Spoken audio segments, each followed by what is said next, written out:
लखनऊ की एक अदालत में संजीव माहेश्वरी उर्फ जीवा नाम के गैंगस्टर को जब सरेआम अदालत के परिसर में उस कार्यालय में गोलियों से भून दिया गया तो लोगों को अतीक और अशरफ वाली कहानी फिर याद आ गई। बहुत हद तक समानताएं हैं। एक समानता तो यह है कि ये मुख्तार अंसारी के खासम खास है। हालांकि ये शख्स जो है ये कई बड़े राजनीतिक हत्याकांड में जुड़ा रहा है। एक हत्या कृष्णानंद राय की जो हुई थी, मुन्ना बजरंगी का ये खास शख्स था। मुन्ना बजरंगी जो मुख्तार अंसारी के दाहिना हाथ थे। दूसरी जो बड़ी घटना है वो ये कि मायावती की जिंदगी बचाने वाले, मायावती के इज्जत आबरू बचाने वाले बीजेपी के नेता ब्रह्मदत्त द्विवेदी, अगर आप उस घटना को जानते हो, गेस्ट हाउस कांड जो हुआ था, उनकी हत्या में भी इसी का नाम सामने आया था। और 90 के दशक में वो सबसे बड़ी राजनीतिक घटनाओं में से एक थी जहां पर इसने उनकी हत्या कर दी थी। वो किस्सा भी हम आपको बताएंगे। लेकिन इसके ऊपर भी तमाम आरोप थे। जान का खतरा बता रहा था। पुलिस प्रशासन में शिकायत की थी और अदालत परिसर में जब ये आता है तो वहीं पर वकील के भेष में एक शख्स आता है, इसे गोली मार देता है। कुछ देर ये वहां पड़ा रहता है, कार्यालय में ही तड़पता रहता है। बाद में इसकी वहीं मौत हो जाती है। इस हमले में एक महिला, एक बच्ची भी घायल हुई है। और जब ये घटना हुई तो अफरा तफरी का माहौल हो गया, क्योंकि यूपी में इस तरह की घटनाएं जो हैं ये दूसरी बार देखने को मिली। अतीक और अशरफ के बाद मिली हैं। जिसने मारा उस शख्स का नाम विजय यादव बताया जा रहा है। अब मुख्तार का चहेता, जो मुख्तार के सबसे बड़े दुश्मन कृष्णानंद राय की हत्या में जिसका नाम आया, हालांकि बाद में उस मुकदमे से बरी हो गया। वैसे बरी तो मुख्तार भी हो गए थे। दूसरा मामला इसके ऊपर आया ब्रह्मदत्त द्विवेदी का। ब्रह्मदत्त द्विवेदी वाला मामला जो है हम आपको बताएंगे, क्योंकि वो मामला बहुत महत्वपूर्ण है यूपी की सियासत में। मायावती के कैसे वो खासम खास थे और मायावती की जिंदगी बचाई थी उन्होंने। उनका नाम जो है कई बार बहुजन समाज पार्टी के नेता लेते हैं। कैसे समाजवादी पार्टी के लोग जो है मायावती को गालियां दे रहे थे, मायावती को मारने की कोशिश कर रहे थे। मायावती उस बात को लेकर मुलायम सिंह यादव को माफ नहीं कर पाए। उस कहानी पर जाए उससे पहले एक बार इसके बारे में आपको बताते हैं कि पश्चिमी उत्तर प्रदेश के खूंखार गैंगस्टरों में एक है। इसका नाम जो है ये मुजफ्फरनगर जिले से आता है और वहीं से इसने शुरुआत की। कहा जाता है कि शुरुआती दौर में ये एक कंपाउंडर हुआ करता था। यहीं पर काम करने के दौरान दवाखाने के मालिक को इसने अगवा किया और यहीं पर जो दवाखाना का मालिक था उससे पहली बार 2 करोड़ की फिरौती मांगी। शुरुआत में इसकी अदावत जो है वो वहीं पे एक और गैंगस्टर थे मुंज, उनसे चलती थी। प्रॉपर्टी, रंगदारी का विवाद, तमाम तरीके विवाद करता था। 2007 में सुशील गैंग में ये शामिल होता है और सुशील गैंग के मेंबर की हत्या करता है और उसके बाद इन दोनों गैंग के बीच में अदावत शुरू होती है। लेकिन जो सबसे ज्यादा इसका पॉपुलर मामला था वो था ब्रह्मदत्त द्विवेदी की हत्या वाला मामला, क्योंकि उस मामले ने यूपी की सियासत को पलट कर रख दिया था। ब्रह्मदत्त द्विवेदी एक बड़ी शख्सियत है। बसपा और बीजेपी के बीच में एक ब्रिज थे जिनको, और इसीलिए हमको लगता है कि आपको वाला किस्सा भी सुनाना चाहिए हमको। कहानी यह है कि ब्रह्मदत्त द्विवेदी मायावती मुख्यमंत्री थी और 3 जून साल 1995 को वो मुख्यमंत्री बनी थी। इससे कुछ घंटे पहले वो लखनऊ के मीरा गेस्ट हाउस में बंद थी। डरी थी, सहमी थी।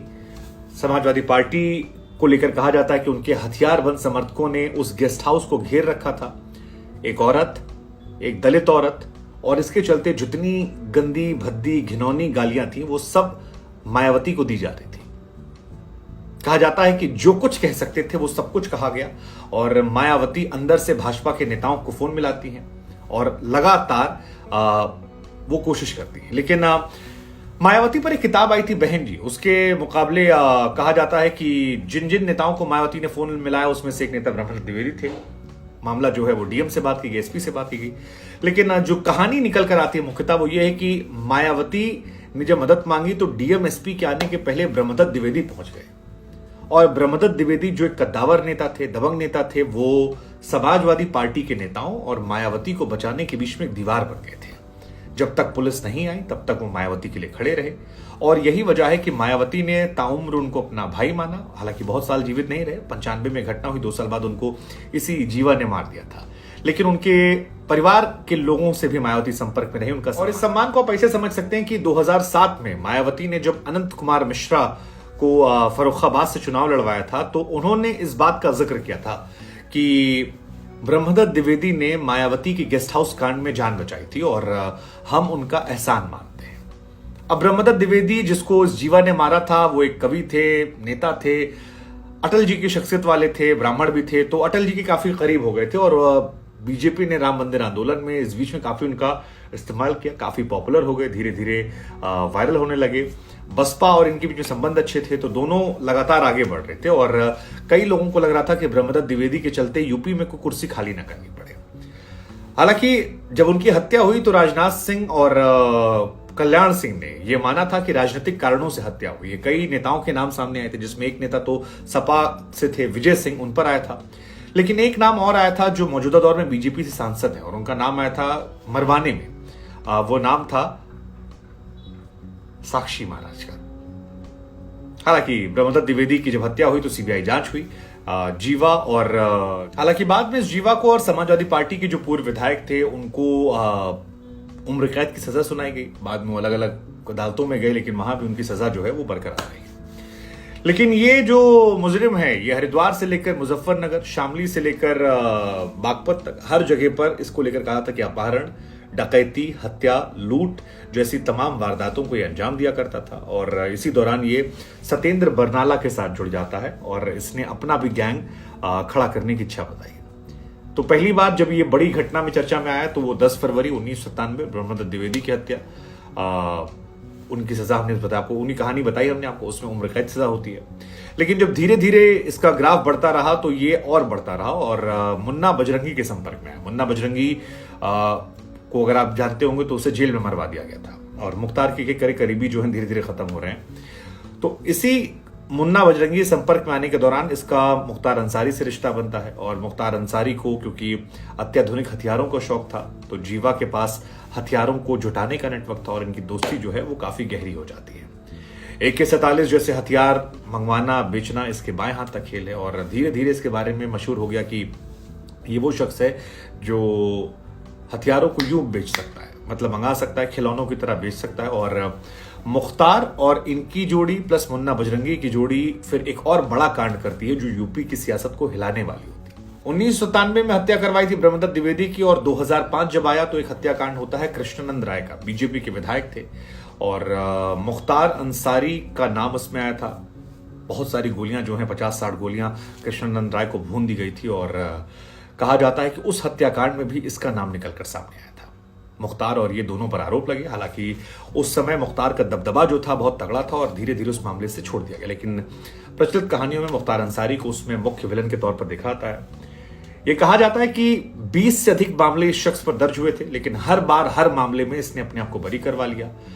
35 से ज्यादा सदस्य इसके गैंग में थे और इसके तमाम कामकाज को बागपत में एक लड़का है अनुज दोघट, वो इसके काम को देखा करता था। लेकिन गैंग से ऑपरेट करना, लेकिन वही है कि अब दुश्मन ज्यादा हो गए थे और एक एक करके इनके लोग कटते आते। मुख्तार को सजा हो गई, मुख्तार के भाइयों को सजा हो गई, बेटों को सजा हो गई, तो पॉलिटिकल उनका डैमेज हो गया। मुन्ना बजरंगी को जेल में मार दिया गया था। 2017 में एक कारोबारी थे अमित गोल्डी, उनकी हत्या हुई थी और उसमें भी जीवा समेत 4 ऐसे लोग थे जिनको उम्र कैद सजा सुनाई गई थी और तभी से जीवा जेल में बंद था। हालांकि इनकी जो पत्नी है वो साल 2017 में जो आरएलडी है वहां से चुनाव लड़ी थी, मुजफ्फरनगर सीट से चुनाव लड़ी थी और 2021 में इनकी पत्नी ने मुख्य न्यायाधीश को पत्र लिखकर कहा था कि, और इनकी पत्नी जो आरएलडी की सदस्य हैं, चुनाव लड़ चुकी हैं, उन्होंने ही चीफ जस्टिस ऑफ इंडिया को 2021 में एक लेटर लिखा था कि इसकी जान को खतरा है, यानी उनके पति की जान को खतरा है। और उसके बाद 2 साल बाद 7 जून 2023 को इनको कोर्ट परिसर में मार दिया गया। अब इस कहानी के 2 पहलू हैं। एक पहलू तो यह है कि भाई ये कोई साधु व्यक्ति नहीं थे, इन्होंने 20 से ऊपर मुकदमे हैं, हत्या, रंगदारी, लूट, डकैती, हिंसा, जितने तरह के अपराध हो सकते हैं सारे इन्होंने किए थे और उसका इन्हें कोई अफसोस भी नहीं था। पॉलिटिकल बैकिंग थी, कई घर उजाड़े थे, 2 विधायक इन्होंने मार दिए, AK-47 हथियार, तमाम अवैध हथियारों का इस्तेमाल किया। तो एक इन्हीं कहानी है। दूसरी कहानी यह है कि भारत में एक सिस्टम है सजा देने का। उस सजा देने के सिस्टम को क्या अतीक अहमद, अशरफ अहमद और अब ये घटना जो है वो चैलेंज नहीं कर रही है। हालांकि जब आप ये बात रखते हैं तो लोग कहते हैं कि वो कहां गया मामला जब ब्रह्मदत्त द्विवेदी या बाकी मामलों में हत्या में ये जेल गए और वहां से फ्री हो गए। कृष्णानंद राय को मारा 60 गोली और कुछ नहीं हुआ। लेकिन क्या ये एक नए ट्रेंड की शुरुआत नहीं है? कभी वकील के भेष में, कभी पत्रकार के भेष में आकर गोलियां मार दी जा रही है, कत्ल किया जा रहा है और खामोश हैं लोग। कहा गया था अपराधियों का सफाया हो जाएगा,